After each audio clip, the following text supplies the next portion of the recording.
So it's interesting you say that like the whole entrepreneur thinking, because I genuinely believe that is part of the process to success. Yeah, of course. Because you were so ingrained through school, through university, through family, through friends, get a job, 9 till 5, Monday to Friday, live for the weekend. Yeah. So you're conditioned, especially when you're building a network marketing business, you're conditioned, I'm not going to work on the Saturday and Sunday.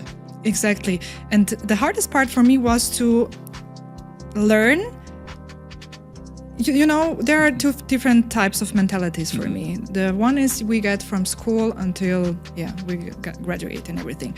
We are always used to listen to someone. Someone is telling us, do this and do this now. This is the deadline. So we're used someone to tell us what we are doing. And then we join network marketing and we're like, I'm my own boss. I was a really bad boss for myself. I had to learn to give myself topics and also finish them. And I think that's where accountability comes in, isn't it? I think like having that upline or having that sideline or even having a team member where you just buddy up, right? You just become friends. You go to the meetings together, you drive back together, you brainstorm together. I think it's important. So Sandro, your upline, we love Sandro. Sandro's awesome. Of course. Yeah, he's great. He's actually the one who got me into these sort of pens. And I'm like, it's just a pen. But then I start using it, I'm like, it's not just a pen. And then you're involved in that. You and Sandro have this commonality with these fountain pens. It's a feeling.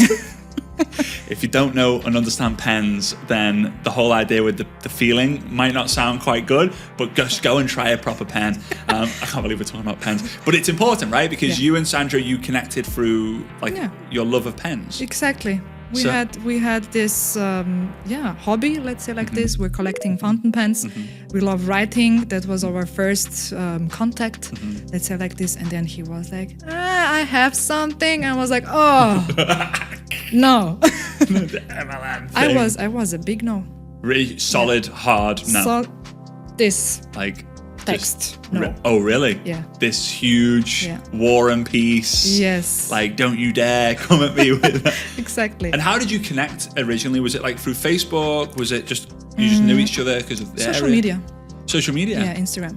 Wow. Yeah. Just because you were posting about pens, he was posting about pens. Exactly. You just connected. Exactly. Isn't that wild? And so many people are like, I have a passion for pens, but I'm not going to talk about it because maybe it's not liked. It's a niche in a niche. It's a niche in a niche. Yeah. That's for sure. So that's super cool. And I'm glad that you didn't actually meet in person until we were not able because we were building our business when, 2 years ago. The mess. The lockdowns and so on. So we were not able to meet people in person. We were not able to travel. We were really not able to sit on a plane. So we were just connecting online. That's also how I built my business, mostly online. So I would really say like 95% happened online in the beginning. And I was already at a high rank. And 6 months later was the first time we met at the airport in Zurich. And I was like, nice to meet you, sponsor. 6 months later. Yeah. Wow. Yeah. Wow. So okay.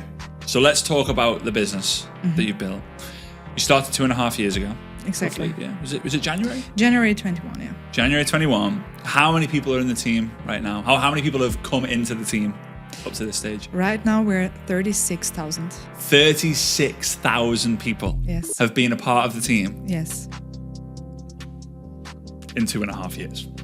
Let's just, from anti-MLM and a love of pens. Yes. To 36. That is... Come on, we got to give it there because that is absolutely incredible. How does that make you feel? Grateful. I think I'm not realizing it until now. Reflecting, I struggle with that.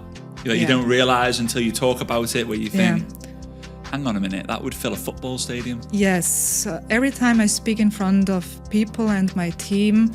When there is a full room of people, I'm like, they're all there because of my yes. And I have things to do. Yeah. So, but when you joined, because you needed the money, right? And I always say that I joined for the money, but I stayed for the person I became and the people that I met. Exactly. Right? I think we can all be open and honest that we joined for the money, right? That's the first phase. We don't start because of love. Yeah, right. It's like, oh, I really want to just get involved for the sake of getting involved. Like, no, there's money. What was your kind of income goal when you started? Like, did you have like a goal of like, if I could just make a few thousand a month or 500 a month?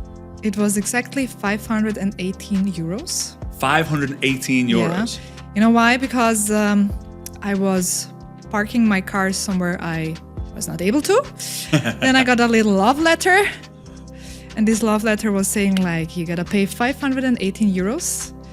And at that moment in my life, I was thinking, okay, do I pay this love letter or do I pay my bill? Wow. Yeah. I was really at a bad moment at this time. So I'm really, real talk, I'm always about real talk.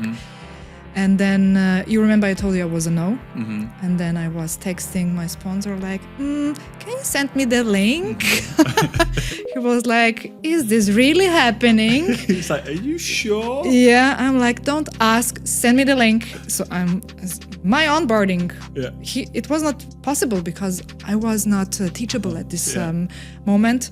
So I just started to get this amount of money. So I don't have to choose between the bill and my rent I had to pay. And then things escalated.